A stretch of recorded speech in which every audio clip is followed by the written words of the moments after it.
The following is a special presentation of the PDF Sports Network.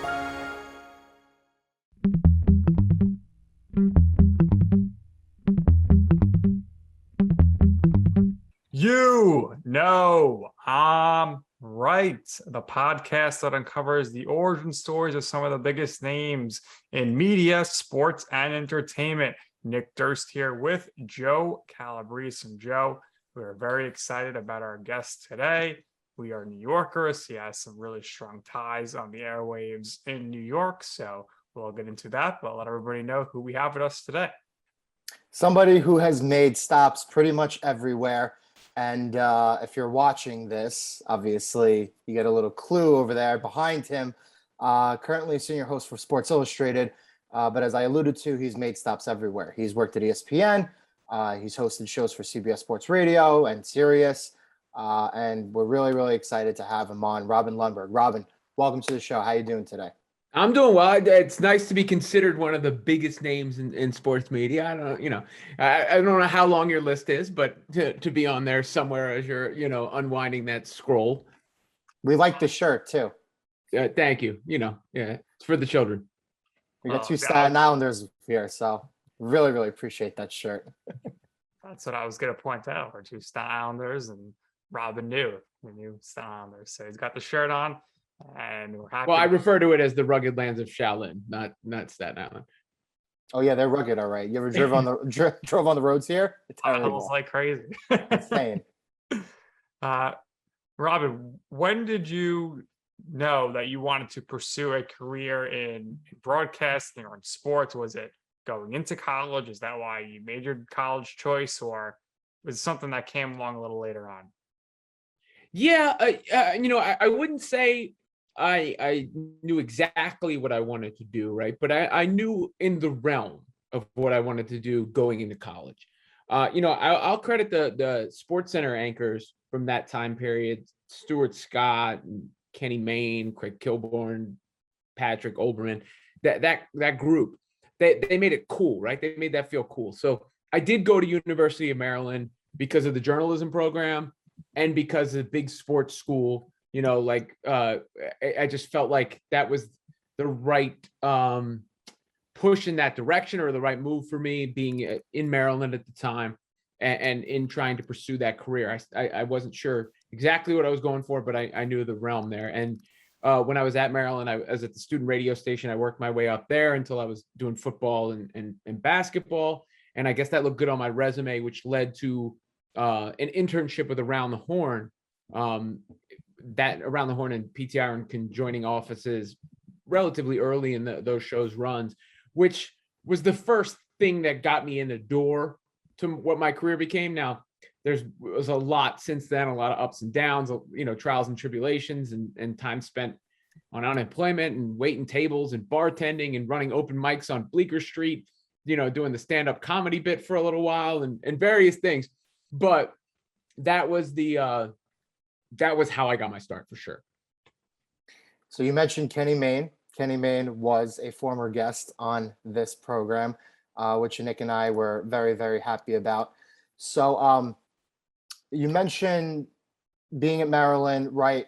Now, I don't know particularly what year you graduated. However, you saying that you interned at ESPN kind of gives me a clue, especially with that Around the Horn, because the show started in the early 2000s.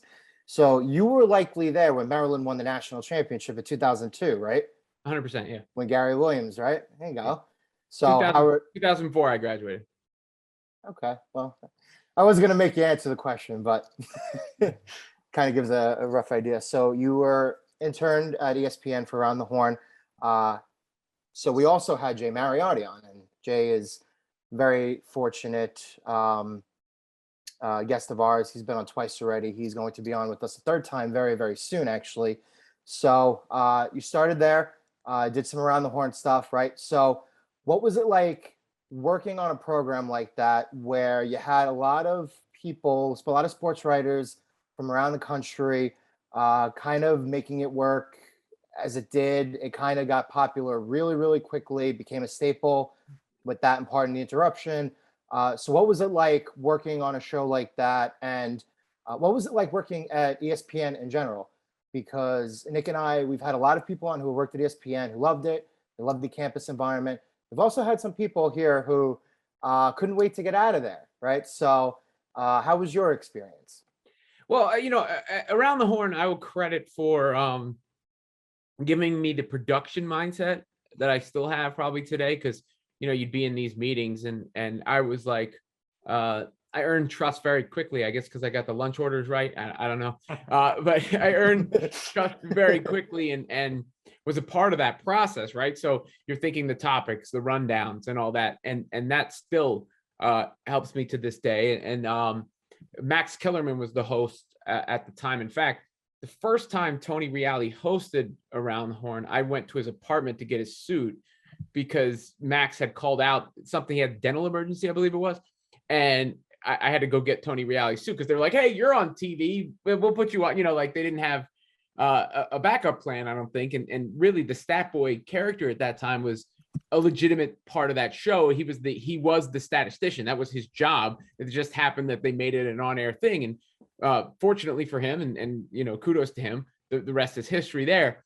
But when I got to, I left, I interned for a couple of years, and then I went to Fox Sports to work on Max's show there, which wasn't around too long, which leads to the point in time where I was kind of in between things for a while and trying to figure out what I was doing.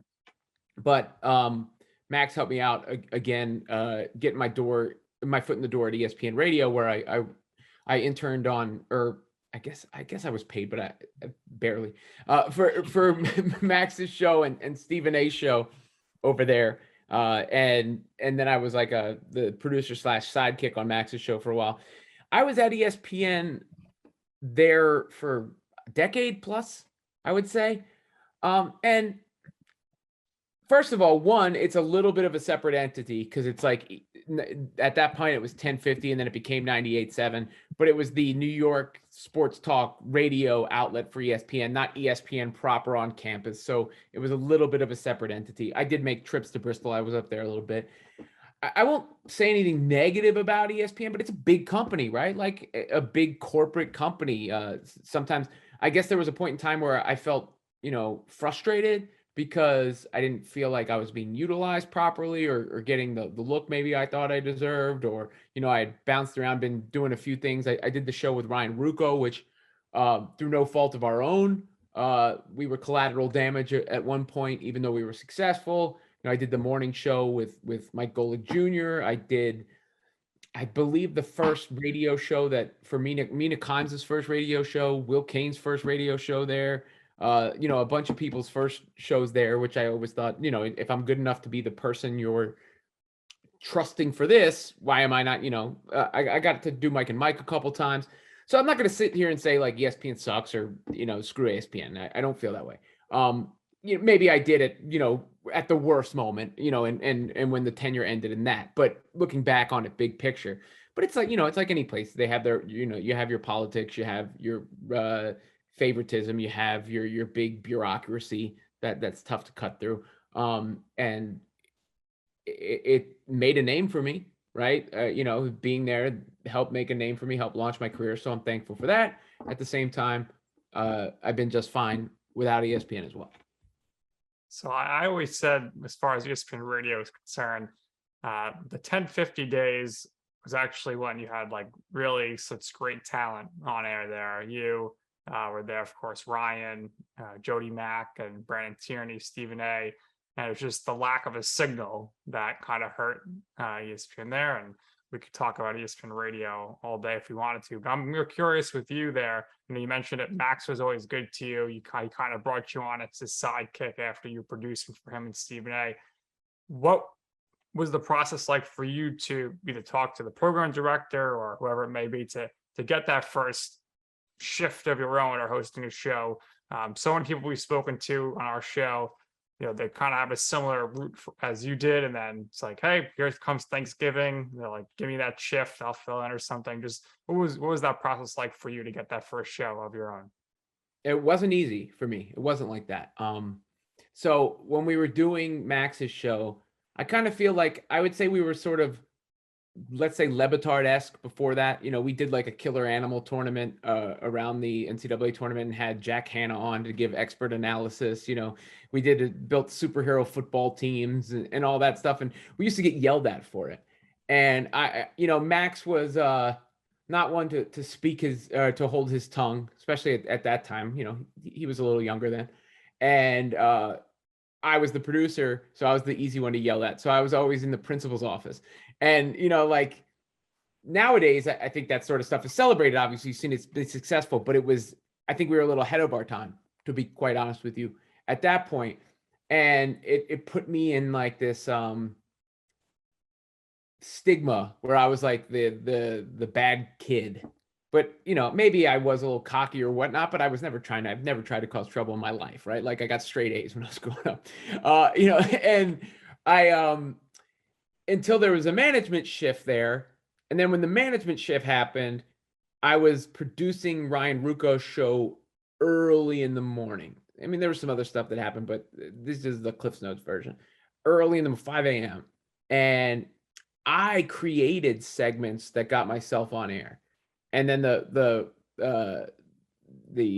Dave Roberts, who was in charge at that time, still high up at ESPN, liked, I guess, our chemistry, and it sort of organically became a 2-person show.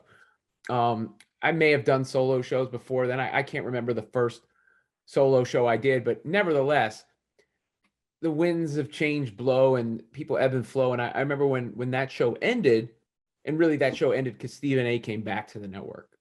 And this is not Stephen A's fault. I don't begrudge him for this. It's not his fault. He came back and they had him on at nights, but of course they were never going to keep him on at nights. So they needed to put him somewhere. And we had probably the weakest contractual situation at the time, or we're the easiest to move.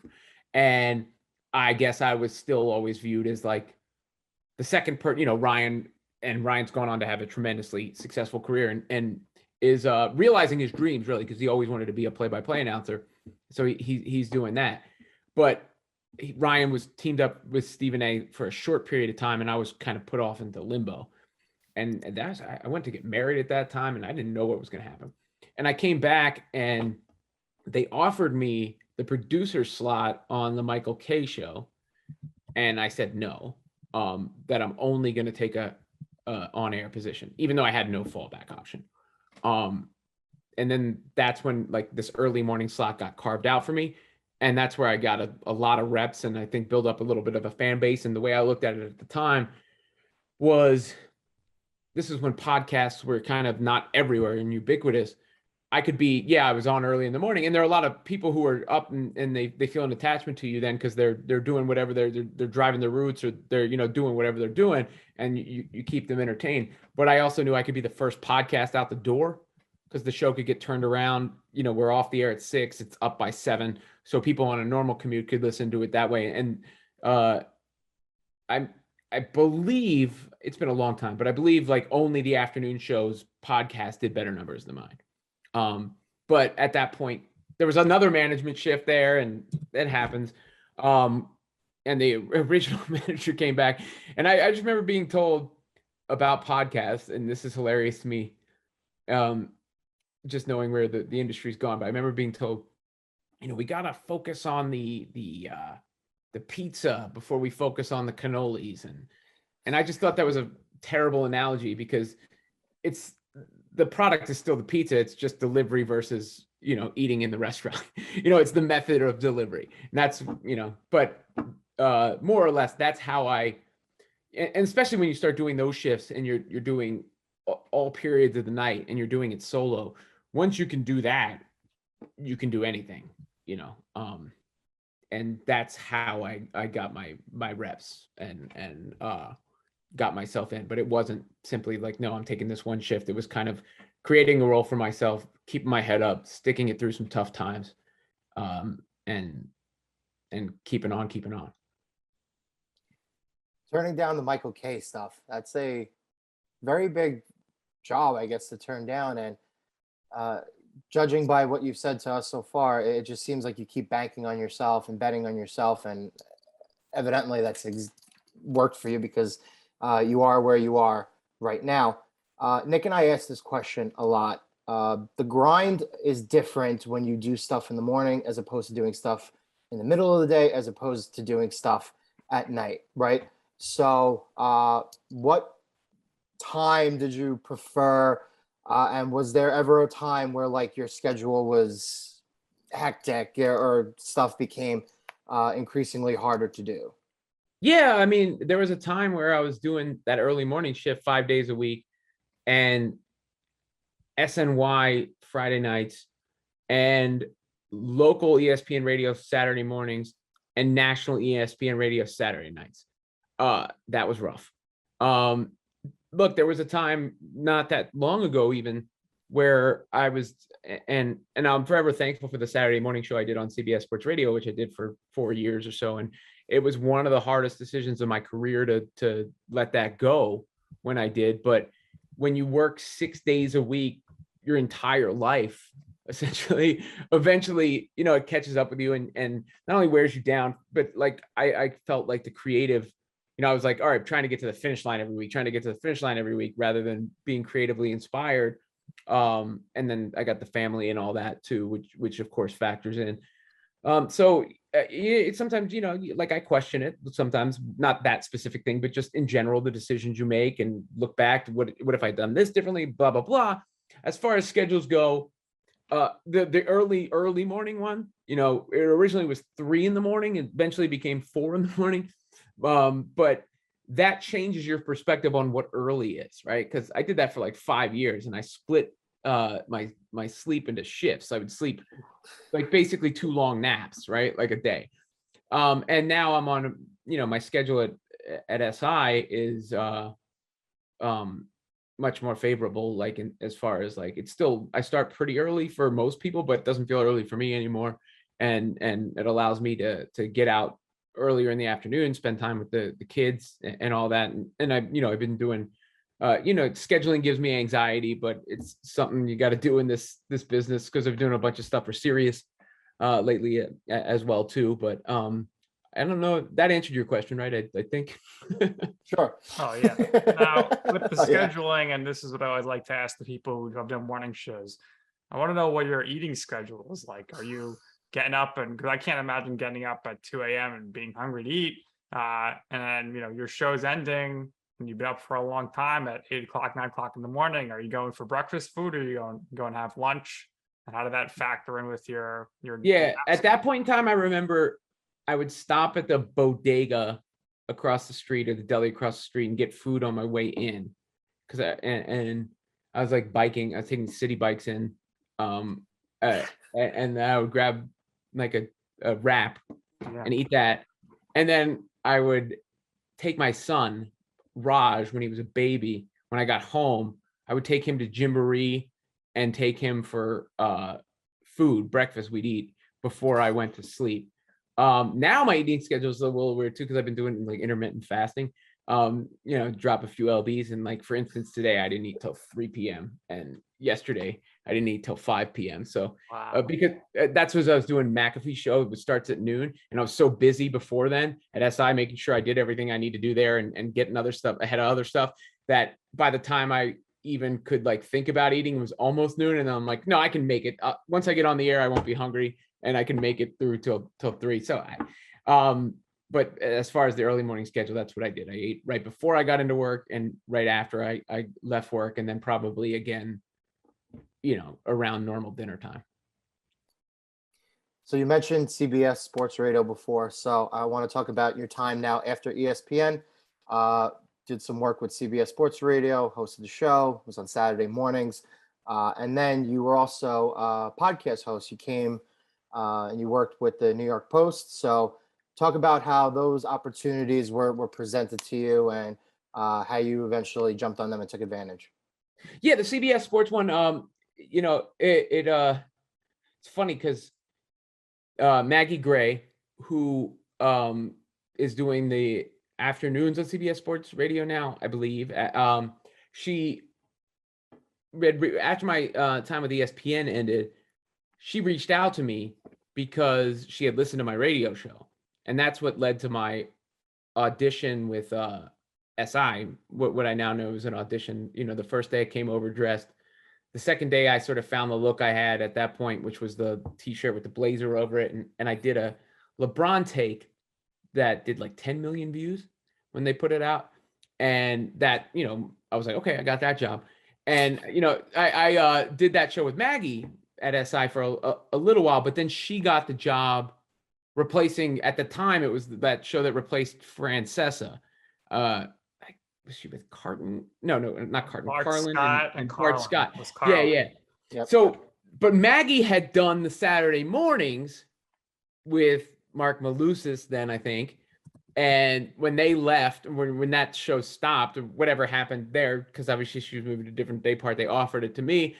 And I will tell you, there was a part of me that was even reluctant at that point, because I'm just like, I know I'm going to be worn out, but I couldn't pass on the opportunity to have a national radio show, especially coming off of, you know, my employment with ESPN ending. So that's what led to that. And you know, I did that until it sort of became more of a chore to do than a joy to do. And that's part of the you know, the calculus that went into there. You know, and you also have to cost benefit analysis and stuff like that, where you weigh in, like, I feel like at this point in my career, I've established myself to a certain level. My head's not inflated, but where you have to decide what's actually adding to your career, right? The podcast, I was randomly reached out to about that. Jake Brown, who's still over there, I believe. I don't even know how he got my number. Oh, you know, it was because we had met up at the NBA All-Star game, I think, and he's like, hey, I want to talk to you about something at one point. And I remember I was out on my bike in the woods when he texted me asking if I could talk about this. And I got off my bike and sat on a log or something. And we talked about that. And you know, I thought it was a cool opportunity just because it was, you know, the Nets were so talked about at that point. And I had developed a little bit of a following with their fan base, you know, so, and to be quite frank, it wasn't like, you know, a huge lift. I did that in the middle of my work day anyway. One of the things I, you know, really like is when you can work the work into your other work already, like you're not actually like taking more time, you know, and so we did that for a year, but I don't think they didn't bring back any of the basketball podcasts over there. But cool to get to know Kerry Kittles a little bit too, and you know, I feel like I gotta write a book now. That's like the one. That's the one thing I don't have checked off. I've been thinking about it. You know, I gotta figure out how to get me a book deal. That's enough. But because I've done podcasting, done radio, done TV, done, you know, digital, done writing on I've written for SI, right? Like on top of what I do for them every day. By the way, let me plug SI Feed, which is Monday through. Well, there might be a little bit of change in the football season, but most days on SI. You know, and their social platforms, si.com, Unchecked, which is my like opinion pieces. They're going to be dropping again now. And so I'm just getting that plug in, but yeah, that's how those things came to be. There you go. So obviously you made the decision to leave the national radio show. Fast forward a bit here now, and you're back in the game of radio, doing the stuff with Sirius XM, Mad Dog Sports Radio mostly. How did that opportunity come about for you? And when you're doing these shows of radio, how much of a difference was it for you going from you're doing ESPN, you're doing a local show, and then now the last X amount of shows you've done, hundreds of shows, have all been national type of shows? What's the major difference for you? Well, you know, I was doing Sirius at the same time as I was doing the national show. It was part of the reason it was a lot to balance. And shout out to Steve Torrey and people at Mad Dog for giving me, like, instead of, not that I frown on some of the slots I was doing, but I've been doing, I've been sitting in for Mad Dog himself and for McAfee. And, I feel like that's a cool look to be able to be in those spots consistently. Nash, it's all the same to me, to be honest with you. Like, it's different because local has a certain energy in the fan base, and you want to capture that, and you want to capture the psychology of those fans, like how like Mets fans would probably rather see the Yankees lose than the Mets win. Like the stuff like that, like those little quirks and things like that. And then what you're focusing on subject matter wise. But I lived outside of Philly till I was 12. I grew up in Southern Maryland. I've always, I wasn't a diehard local fan of teams when I was growing up. So that goes back to the around the horn thing, right? Like I knew how to program for a national show at that time. So it is not quite, it's not exactly the same, but you're trying to do the same things. You're trying to entertain. You're trying to incite a reaction or a response, or, you don't want people to be bored or whatnot. It just, your approach is slightly different if you're doing national versus local. But, it's not that much of an adjustment for me. You could throw me on the fan right now. I could do it right this second and do it, as soon as we hang up. And then I could do that. I just done too much of it, and I'm too talented now. I've done too much, but where it's slight alterations in the approach, but it's not a radical overall. Give us a story here about a time where you had an absolutely crazy caller, and let us know, what type of callers do you actually like? Like what's the type of caller that you think actually adds to the show? I think anybody who can present their case well, or isn't afraid and is not like stumbling around so you're stalling or just dull. There's different types of callers. There's the caller who's making a real sound, cogent point, and there's the caller who challenges you, which I'll like even if they're nuts, but because it'll inspire something from me coming back. There's the caller, the crazy Yahoo prank callers I never mind, or like Omar in Brooklyn used to call by radio show all the time. I always found him to be very entertaining. I'm a fan of callers. Some program directors aren't. I think that's one of the things of the medium that's special, that immediate interaction, people feeling a part of the show. So I like callers. I just think it's like anything else. It's like a conversation you have with a random person. The person who's bringing more energy, it has more of a presence, is going to be more interesting to talk to than the person who doesn't feel like they want to be there or isn't bringing anything to the table. For me, I would say my least favorite caller is those who call up about the Yankees and start with, if George Steinbrenner was alive, and then they always go to their crazy point there. Those type of crazy psycho fans don't add much to the show, but it's always, it's interesting. You mentioned the program director's takes on callers. ESPN doesn't really do many callers, especially on those national shows, whereas the other network or the other radio conglomerates tend to go heavy with the callers. So you mentioned already how you ended up with Sports Illustrated thanks to Maggie Gray. She ends up, leaving Sports Illustrated, and then for you, was there any concern there, or were you like, this is great, I'm gonna be the main person here now with her doing the radio full time? I thought we had a good thing going between the two of us, so there was some disappointment in that regard, but I'm never begrudging anyone to go seek an opportunity. I'm always happy for anyone who seeks an opportunity. So it wasn't like that. It just was like, I had thought this was a thing, and then it wasn't. But at the same time, I knew I was in good standing there. So I knew I was going to be the star of the show at that point, rather than, and they were going to be finding my partner rather than me being her partner, right? So there was some of that, but there's also an ownership shift in that company. So when that happened, basically like two of them, really, when you think about it, a lot went down. Right. A lot has gone down. Sold Sports Illustrated. Time sold Sports Illustrated. Meredith's operating it. Then Meredith sells it all. We thought Meredith was going to operate it for a while longer, and then Maven takes over, which became Arena Group, where I work now. And just long story short, a lot happened between now and then. Changes, rough patches, better patches. I'm in a good spot. I'm a good place to work. I'm not saying anything negative about the company I work for. Please let me make that clear.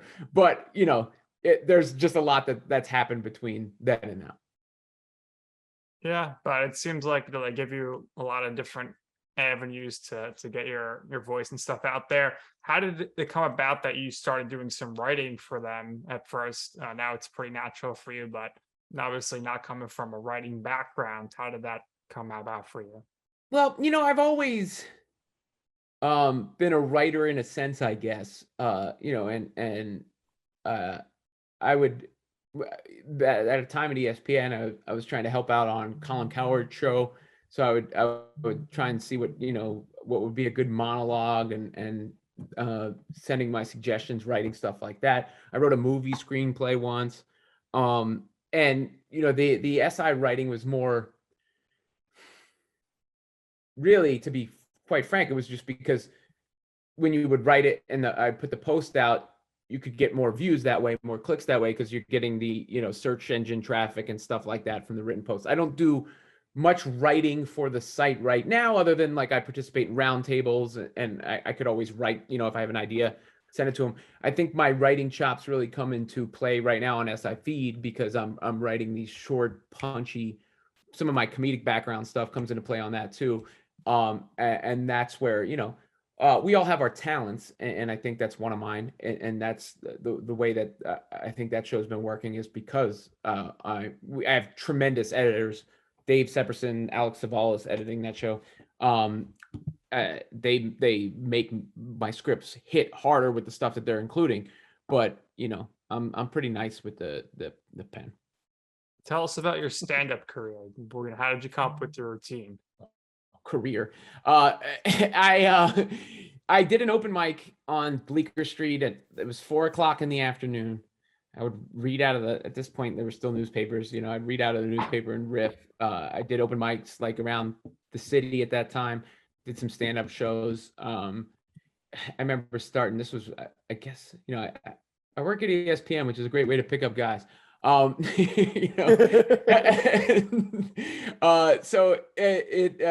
you try to base comedy on your real feelings and your real, like, if I go back and watch, I'm in a different space now than I was then. But if you told me I had to do a stand-up show tonight, I think I could. It wouldn't be great, but I could do it. I could do it, and it's about capturing your true. It's like art. It's like capturing your true feelings, but exaggerating your character, exaggerating your delivery, saying things you wouldn't normally say for effect, right? That are based in truth. They aren't like really maybe necessarily exactly what you actually think. They're based on some feeling. They're based on some thought you have, and then you put that spin on it to make it land, because you just it's an instinct thing at that point. Yeah. So recently, Nick and I, we went to a friend's comedy show where he was there for the first time, and he did well, and it's incredibly hard to do. Essentially, you're playing a character. We all are playing characters to a certain degree. So for somebody who's actually been up there, handled the mic, been out in front of a crowd, done it, gotten the jitters and the butterflies out, within the next couple of years here, let's say like you really like blow up to the point where it's like somebody comes to you and says, you know what, like maybe you should go back on stage. Maybe you could really make a lot of money with this. Would you ever consider changing careers or no? You never know what's going to come, right? I would never say no to anything. I want to do what's best for me, for my family, for my happiness. I'll say this, and I think anyone who's watching this now has probably gotten a pretty good idea of this by now. I feel like I'm pretty well prepared for, when you've done stand-up and you've done solo radio, those are probably the two hardest things to do.